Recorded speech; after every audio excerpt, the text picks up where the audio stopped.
샬롬, 반갑습니다. 바이블 투어 75일차입니다.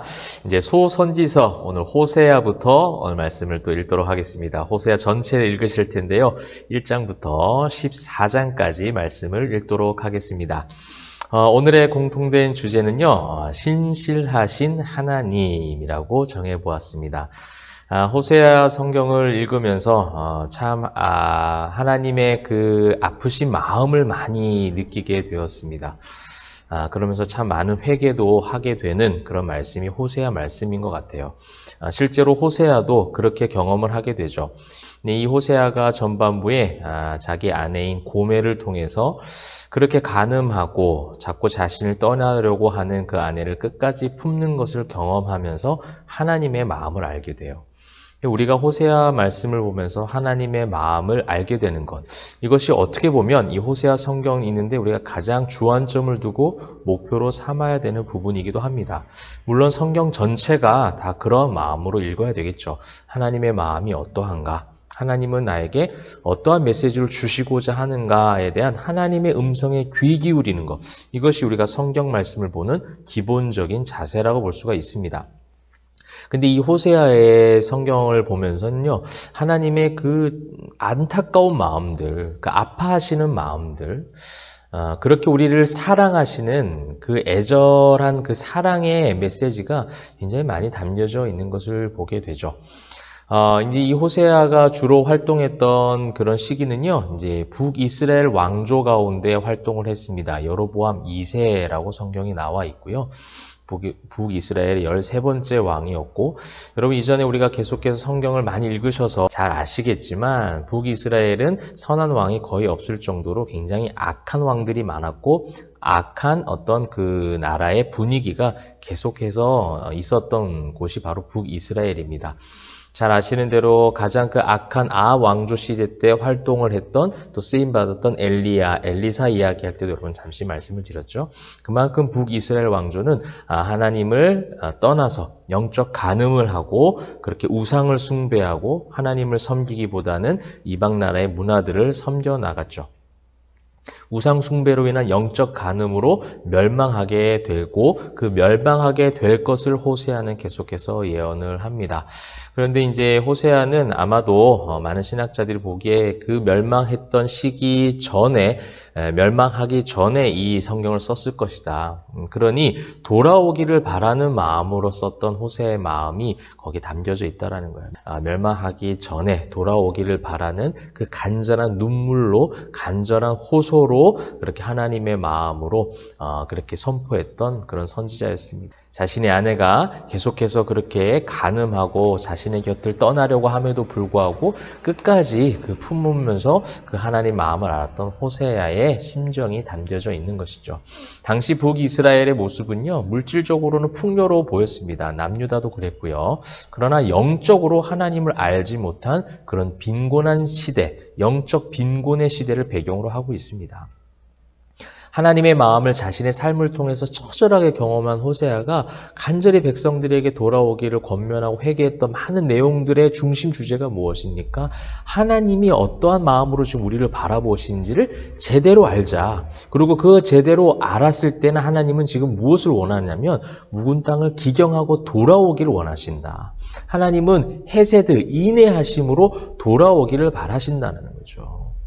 너희는 자꾸만 제사를 드리고 번제를 드리면 다 끝난 것처럼 생각하지만 하나님은 진실된 마음, 하나님이 우리를 그렇게 사랑하시듯 우리 역시도 그러한 마음으로 제사를 드리고 예배하고 하나님을 힘써 알고 하나님과의 그 관계가 온전하게 회복되는 것, 그 메시지를 계속해서 전하고 있는 거예요. 호세아의 이제 간단한 구조는요, 호세아의 가정을 통해서 주신 영적인 그 경고가 1장 1절부터 3장 5절까지 그렇게 이어지고 있다면, 이제 그 이후에는 이스라엘의 교만, 또 부도덕함, 우상 숭배에 대한 고발들이 4장 1장 1절부터 끝까지 계속 이어지고 있습니다. 여러분, 이 호세아 말씀을 보면서 우리에게 주신 영적 교훈을 이제 삼아야 될 텐데요. 말씀 세 구절을 보면 충분히 그 교훈이 우리에게 각인이 될 것 같습니다. 먼저 호세아 6장 6절입니다. 같이 함께 읽어보도록 하겠습니다. 나는 인애를 원하고 제사를 원하지 아니하며 번제보다 하나님을 아는 것을 원하노라. 아멘. 인애를 원하고 제사를 원하지 아니하며 번제보다 하나님을 아는 것을 원하노라. 여러분, 우리는 제사와 번제에 집중하기 시작합니다. 허례, 허식, 또 겉으로 보이는 경건의 모양에 대해서 집중하기 시작한다는 거예요. 물론 그러한 부분도 어느 정도는 필요한 부분이 될 수 있겠죠.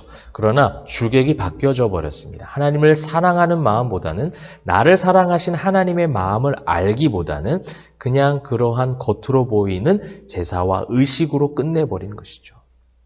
그래서 하나님을 알지 못해요. 하나님이 지금 무엇을 원하시는지, 여러분 모든 예배의 순간마다 하나님이 무엇을 원하시는지에 집중하는 예배자가 되기를 소망합니다. 여러분, 이것이 우리가 호세아를 읽으면서 회복해야 될 우리의 심령의 고백이라고 저는 믿습니다. 또한 호세아 10장 12절에 그러기 위해서 무엇이 필요한지를 말씀하고 있어요.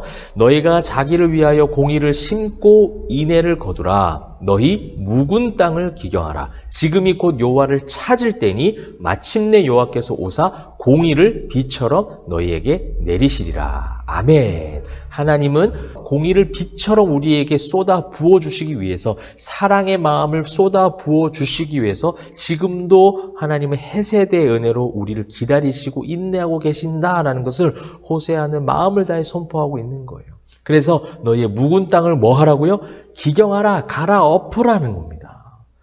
여러분, 성도의 삶은 날마다 이것이 돼야 된다는 거예요. 이것이 바로 날마다 개혁되는 성도의 삶이라는 겁니다. 개혁이 바로 그런 거 아니겠습니까? 기경하는 거예요. 날마다 갈아엎는 겁니다. 나는 날마다 뭐 하노라? 나는 날마다 죽노라 라고 고백했던 그 사도 바울의 고백이 바로 그러한 고백 아니겠습니까?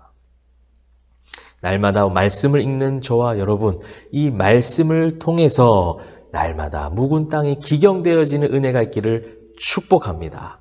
마지막 12장 6절입니다. 그런즉 너희 하나님께로 돌아와서 인애와 정의를 지키며 항상 너희 하나님을 바랄지니라. 아멘. 항상 하나님을 바라보는 인생이 되는 것이죠. 그런데 북이스라엘은 어떻게 했다는 겁니까? 등을 돌리고 있는 거죠. 몸은 하나님께로 향하는 것처럼 보이지만 눈은 다른 곳에 향해 있는 거예요. 몸은 향하는 것처럼 어떤 제사와 번제와 예배의 모습은 있는지 모르겠지만 경건의 능력은 모두 상실한 채 눈은 세상을 향해서 바라보고 있는 그런 모습들. 하나님은 너무 마음을 아파하시는 거예요. 고개를 돌려서 나를 바라봐. 그렇게 원하고 계십니다.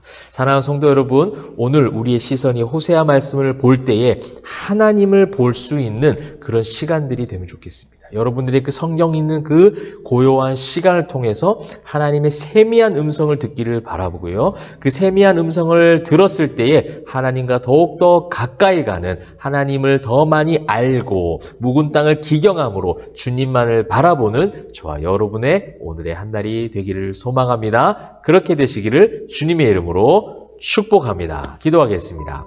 사랑과 은혜가 풍성하신 하나님 감사합니다. 오늘도 말씀을 통하여 하나님을 보기를 소망합니다. 하나님을 볼 수 있는 영안이 열려지게 하시고, 그러기 위해서 날마다 죽고 묵은 땅이 기경되어지는 성도들의 역사가 일어날 수 있도록 주님 함께하여 주시옵소서. 그리하여 우리의 영안이 온전히 주님만을 바라보는 온전한 축복을 누리는 오늘의 한 날 될 수 있도록 인도하여 주시옵소서. 감사 찬송 영광 올려드리며 살아계신 예수 그리스도의 이름으로 기도합니다. 아멘.